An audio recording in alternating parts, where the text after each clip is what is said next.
আসসালামু আলাইকুম, welcome my channel. Helen কেলারের কিছু উক্তি।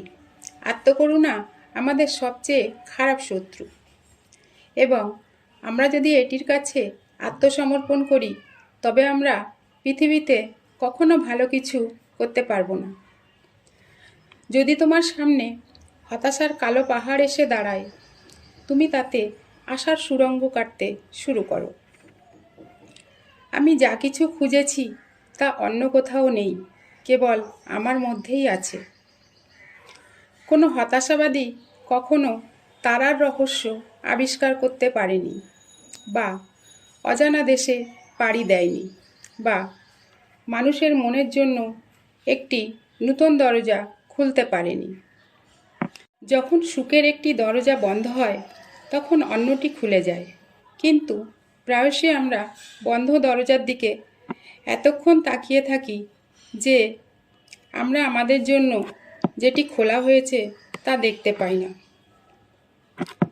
বিশ্রাম এবং শান্ত থাকার মধ্য দিয়ে চরিত্রের উন্নয়ন সম্ভব নয়। কেবলমাত্র পরীক্ষা নিরীক্ষা এবং ভোগান্তির অভিজ্ঞতার মধ্য দিয়ে আত্মা শক্তিশালী হতে পারে, উচ্চ আকাঙ্ক্ষা অনুপ্রাণিত হতে পারে এবং অর্জিত হতে পারে সফলতা।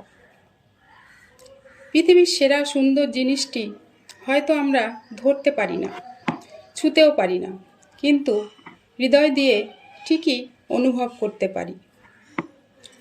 আমরা কখনোই সাহসী এবং ধৈর্যশীল হতে শিখতে পারতাম না যদি পৃথিবীতে শুধুমাত্র আনন্দ থাকত। রাস্তার একটি বাঁক রাস্তার শেষ নয়, যদি না আপনি বাঁক নিতে ব্যর্থ হন। আমরা যখন আমাদের পক্ষে যথাসাধ্য চেষ্টা করি তখন আমরা কখনোই জানি না যে আমাদের জীবনে বা অন্যের জীবনে কী অলৌকিক ঘটনা ঘটছে। তোমার মাথাকে কখনো নত হতে দিও না, সবসময় উঁচু রাখো, বিশ্বকে সোজা চোখে দেখো। আশাবাদ হলো সেই বিশ্বাস যা অর্জনের দিকে নিয়ে যায়। আশা এবং আত্মবিশ্বাস ছাড়া কিছুই করা যায় না।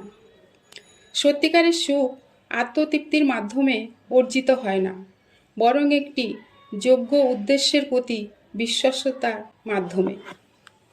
Thank you so much for watching my video.